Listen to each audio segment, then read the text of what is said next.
As far as music is concerned, I feel like I need to be a little bit more specific about how I feel. I feel very similar to how many Christians feel as far as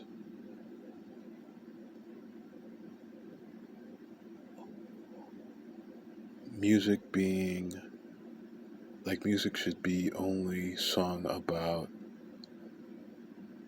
like God or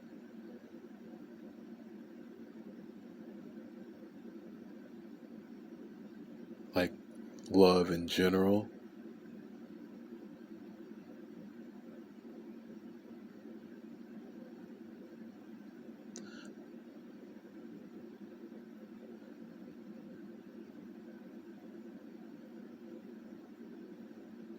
How can I? Okay, let me try to be a little bit more descriptive. I just got through listening to quite a bit of music, and it's very interesting how music may not seem harmful. Great songs, great love songs, may not seem harmful,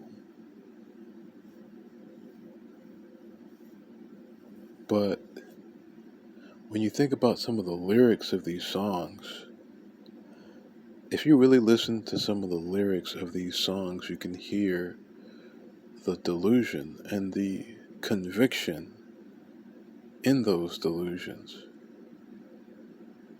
Or if not delusions, just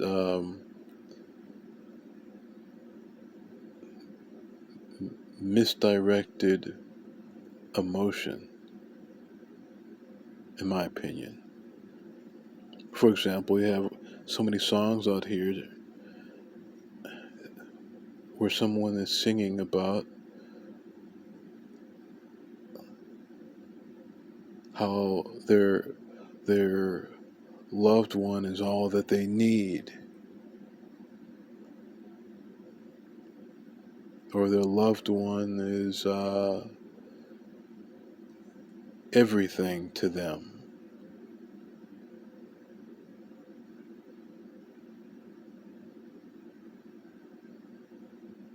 I'm not saying that I don't understand those emotions. I definitely understand. But are they healthy emotions?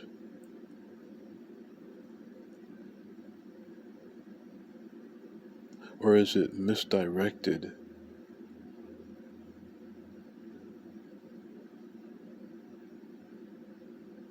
Is it misdirected emotion? I mean, if someone is all that you need, or if someone is everything and they die, what happens to you?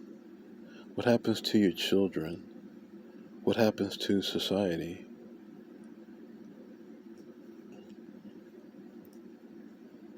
Or how will society be affected? Because you're most likely, I mean, if you truly feel the same way, I mean, you're going to be a wreck. You'll be a walking wreck. And I have experience in that. I have experience in being a walking wreck. I didn't see myself as a walking wreck, but I felt like a walking wreck. I I once heard that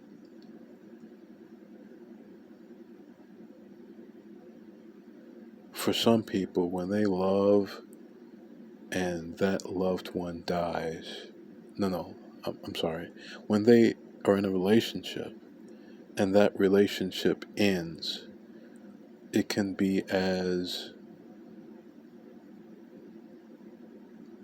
life altering and emotionally devastating as as a loved one dying. And I believe that. I don't just believe what I hear, or I don't just believe it because somebody is a professional and they said it. to me it makes sense because I felt like that was me, and that was many people. I spoke to so many people in my life who were not doing very well. And in my opinion, the biggest reason why they weren't doing very well, like they had so many problems, was due to some type of heartbreak. Too many failed relationships, too many, um, too much death and unresolved grief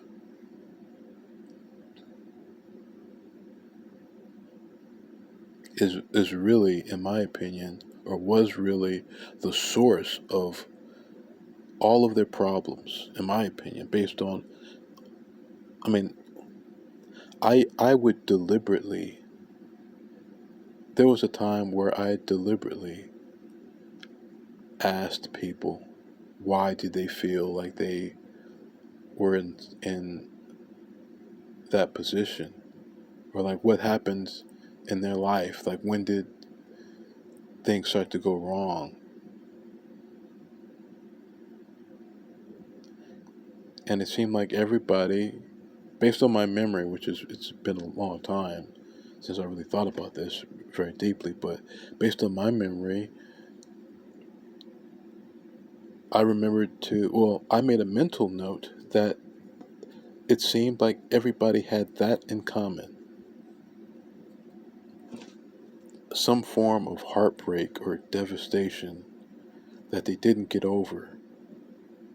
And then, we still have to deal with life. On top of that, you still have to make rent. You still have to find some place to sleep. You still have to go to work on top of dealing with grief. And sometimes that's a lot of stuff to deal with. So people try to cope in some way. And those coping mechanisms, or those things they choose to cope with, sometimes, they may seem healthy, or they may seem like not a big deal, but they turn out to be a big deal. So when I listen to a lot of even the oldies, even when I listen to the old music and I listen to the lyrics and how people felt about one another, and the conviction they had towards one another, to me I understand why generations afterwards started singing not so much about love, because our elders, some of our elders, I believe, sang about love in a way which put the sole focus. Well, some of our elders of all races, most likely,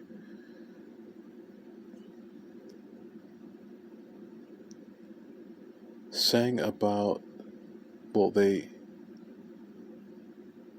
seemed to focus on a spouse as the sole source of love. The sole source, or, I'm not saying that's what they felt in their hearts, as far as like that's what they would tell anybody, like my woman or my man is the sole source of my existence, or the sole source of all my joy. They most likely would not say that in conversation, but in these songs, they're saying it with their conviction and sometimes their words.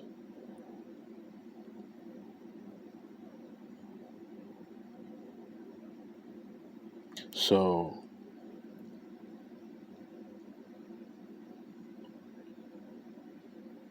when I hear music that doesn't sound very loving, I honestly believe that that some of these love songs were responsible. To give you an example, I mean, I think well, I'll give another example.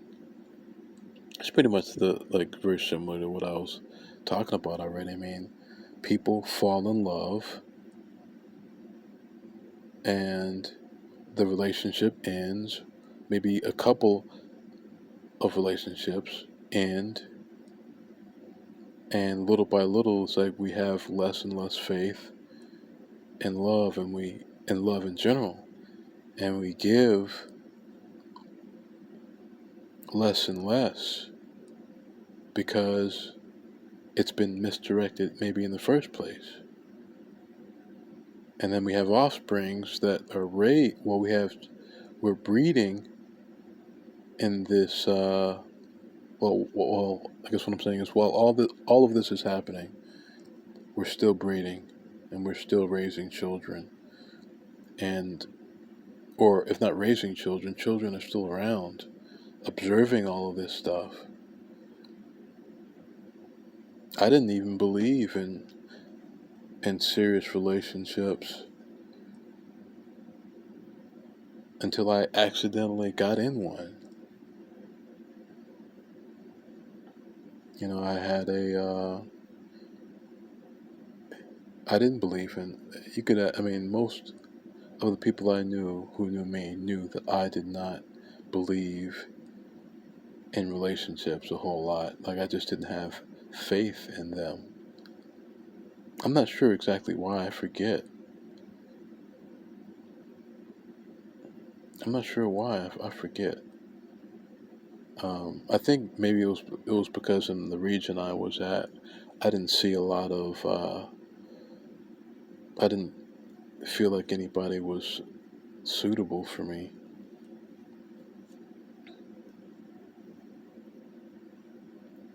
But anyway, I don't want to go too deep in my own personal business, but I'll just say, I thought, like a lot of people thought, they could just have a fling or a couple of flings or whatever, and that would be the end of it. And it turns out that that person is, I mean, they become the love of your life. It's very interesting. Very, very interesting how that happened. That song, the first cut is the deepest. That's for sure. I definitely believe that. I remember I was overall a pretty spiritual person, but I think what happened was I reached a point in my life where I got bored, and I always had it in the back of my head, I guess, that I'd like to get into a relationship because of the how television depicted relationships, and you grew up seeing all these images and stuff like that on TV or in movies, and you kind of want that, especially if you don't have a lot of closeness around you as far as like personal relationships, as far as like family and stuff like that. So I kept it very casual with friends and family, I guess you could say. Like I kept everybody at a distance, at a pretty good distance, I guess, until I met my ex, my first ex, that is. And it's funny how that happened. How you end up having like 3 exes in the span of, I don't even know, maybe a year and a half.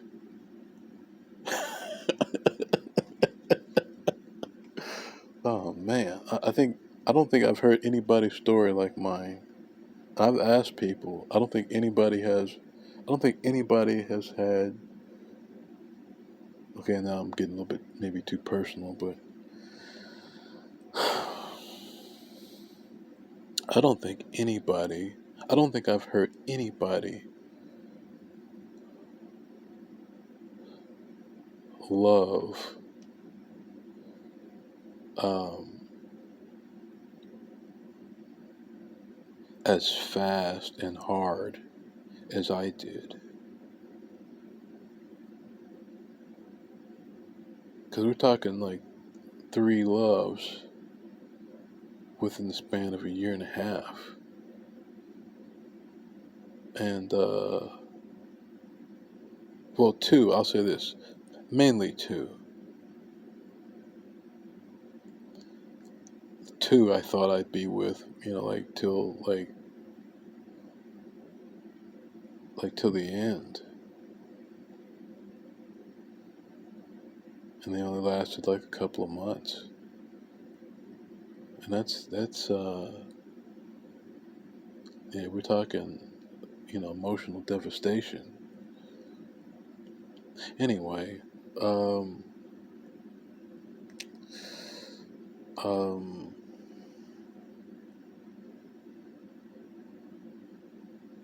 yeah, I just remember just feeling like an empty shell walking around. Anyway, I guess I'm getting off the point. Yeah, back to the music.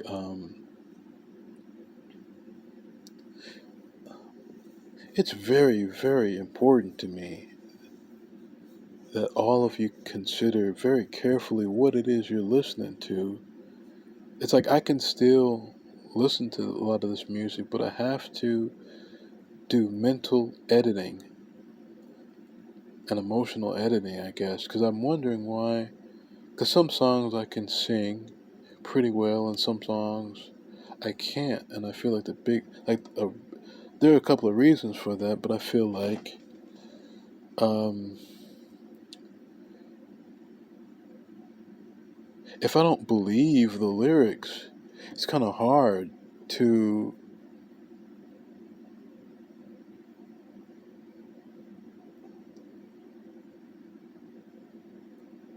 put my all into it if I don't believe the lyrics.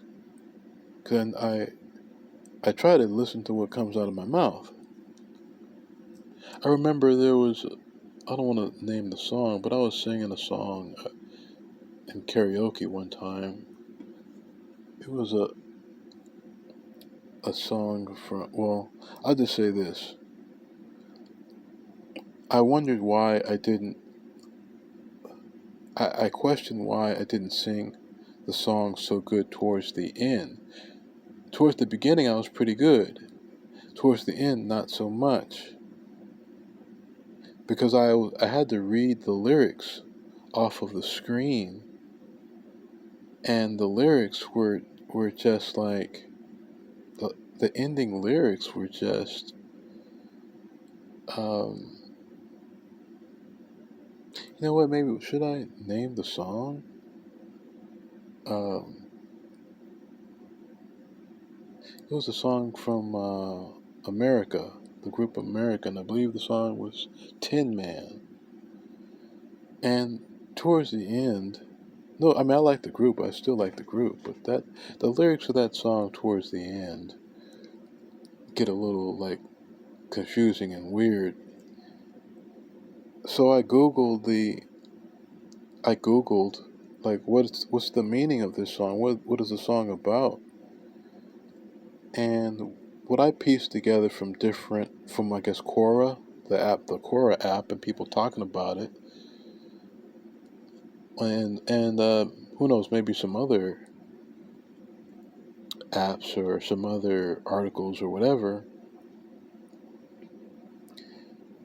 I guess it was common for people to sometimes just say something that was just sounded deep, but it actually meant nothing. Like they just needed to just like they just needed to like finish a song. So they just said something that was like the equivalent of gibberish, and that's why I couldn't finish the song properly because I I wasn't feeling gibberish. And the sad thing is, I've been listening to that song for, I don't know, maybe what,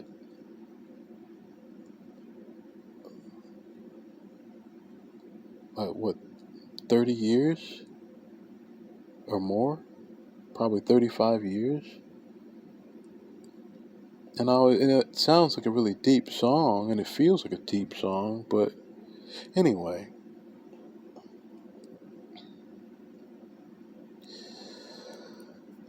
I'm not trying to ruin people's songs and stuff, but it's like, this stuff is dangerous, or it can be dangerous if you're believing everything. So I feel like, songs I'm okay with is just songs just singing about love in general. I feel like or songs just singing about love in general, or singing about life in general. I feel like it's accurate, and it's healthy. It's emotionally healthy, because love itself is contingent upon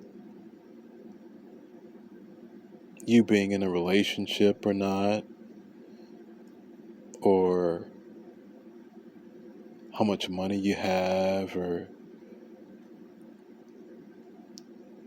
whether war is breaking out or whatever. It's like a safe. I think it's a safer emotional investment to sing about love or life in general. And what you're saying is, as long as what you're saying is accurate, because these are like mantras. Songs are almost like mantras, or like incantations, like spells or something. So we need to watch what comes out of our mouths. Like me making this recording is me almost like trying to, I don't know, like redeem myself for having sung some of these songs.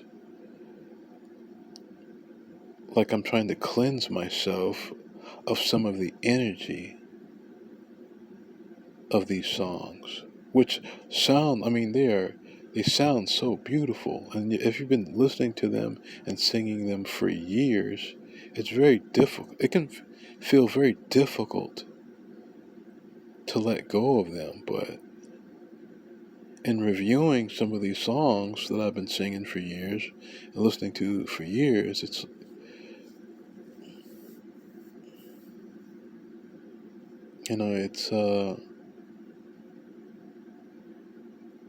I definitely believe it's a factor in why our societies are crumbling to a certain extent, because we made mistakes, and it's evident in the music. Singing with conviction about things which are impermanent and not everlasting, and in some cases just delusional. Hate to be a killjoy, but it makes me feel like I want to. I know I said I know I said I wasn't going to delete my music playlist, but I still don't see myself. I don't know if I'll delete it, but I feel like I'm just gonna. I already made some alterations. I've kept the music, but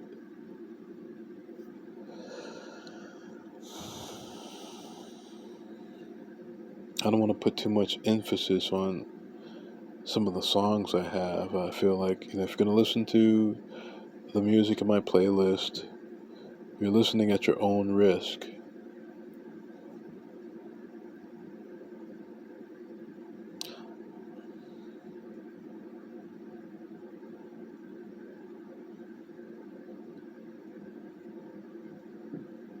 So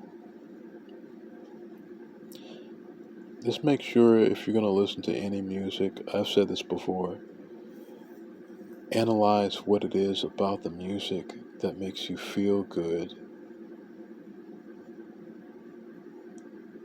Repurpose that energy.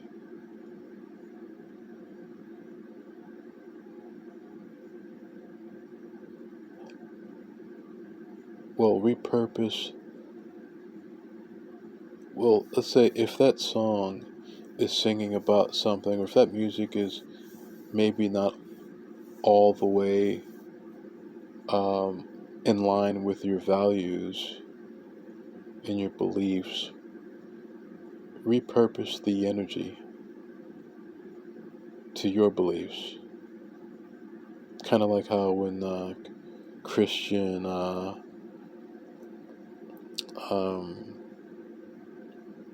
when Christians make songs which may have copied from songs that were, I guess they would say, secular. They would say are secular. Okay, I'm getting tired. I'm sorry. I can feel myself getting sleepy. I didn't. Anyway,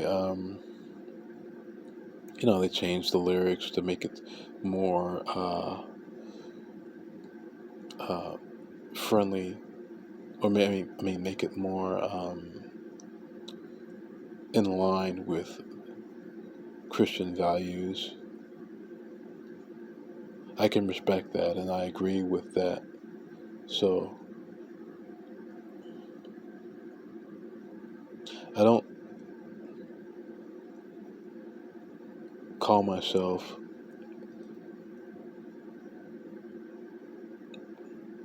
like any. Yeah, I'm getting tired. I'm gonna try to push through though. I don't identify with any major religion, but I feel like, I feel like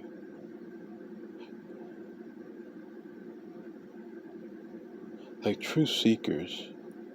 When I'm around true seekers of knowledge, of life and existence, we generally get along and we learn from one another. I guess you could say, like it's like we riff off one another, conversation wise. There's a there's usually a decent exchange of ideas and concepts.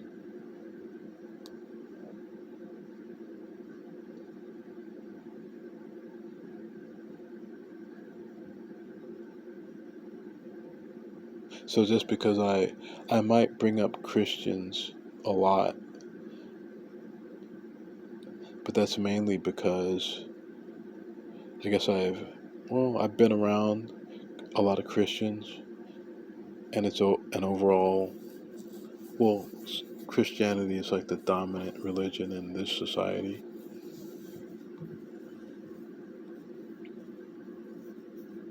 But I've had some great conversations with people who were Buddhist, people who were Jewish, people who were.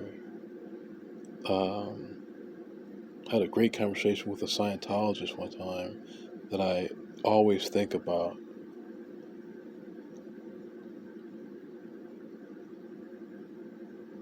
I think he told me, I know I'm going off into something else, but what I won't forget he said, we were talking about meditation and, and spirit and stuff like that, and he told me that he was thinking about how could he help everyone. He said to me, I remember where I was at. I was working on Hollywood Boulevard at the time, um, right across from, right across the street from KTLA. And I think like there's a Denny's Um, yeah, there is I believe it's a Denny's nearby, and there's a bar on the same block of the building I was guarding. And this guy, I guess he came from the bar, and he was talking about how he felt like everybody in the bar wasn't just intoxicated, but they were actually like on some substances. So we started talking, and because I'm a guard standing out, and that's what I mean, that's probably one of the biggest reasons I got to talk to so many people in life is from just being insecurity, just standing around trying to kill time or just trying to amuse myself. And it's interesting all the conversations I had just at that location on Hollywood Boulevard, next to a bar, like in between a bar and a Denny's. And my post was actually like just sitting in a chair on Hollywood Boulevard. So you can imagine what type of dialogues I got into or what I saw. Anyway, I'm sorry. But I like to reminisce sometimes. Anyway, we were talking about meditational practices. Well, meditation and certain spiritual practices and exercises, and he was telling me about how he was thinking to himself one day,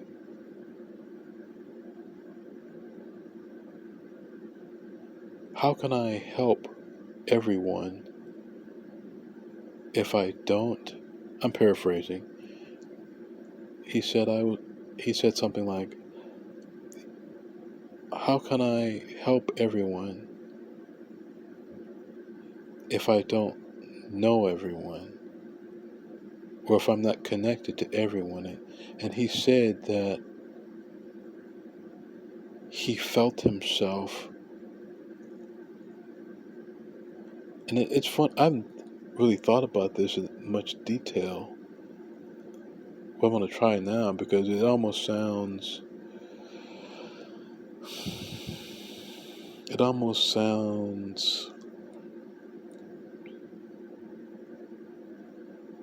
unreal or far-fetched, but I remember him saying that his consciousness changed to where it was like he felt like he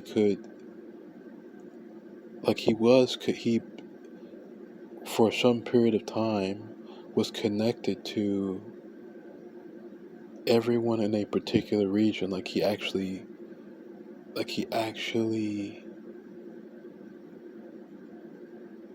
like his consciousness was actually able to process and have awareness of all of the people of a particular region for a period of time.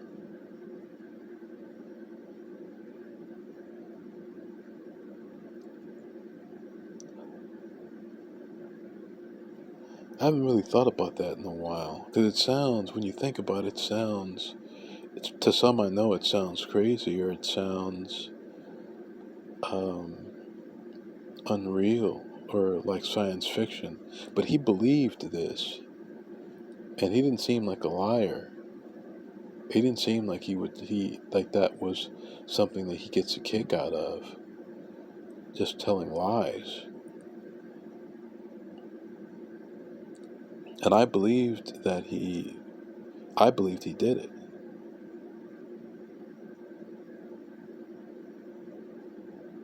Briefly.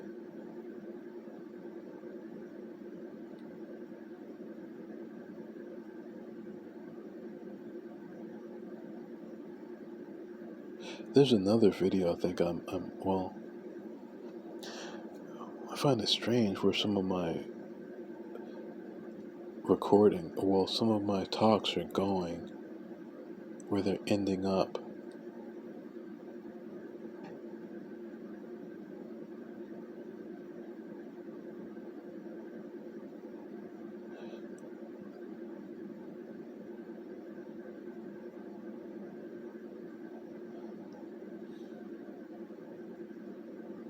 This, this is very strange. There's a reason for this. I guess intuitively, I guess I feel like I'm being drawn towards ascension,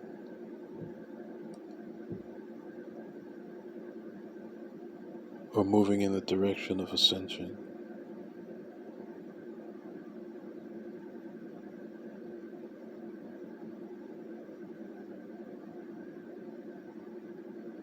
You know what?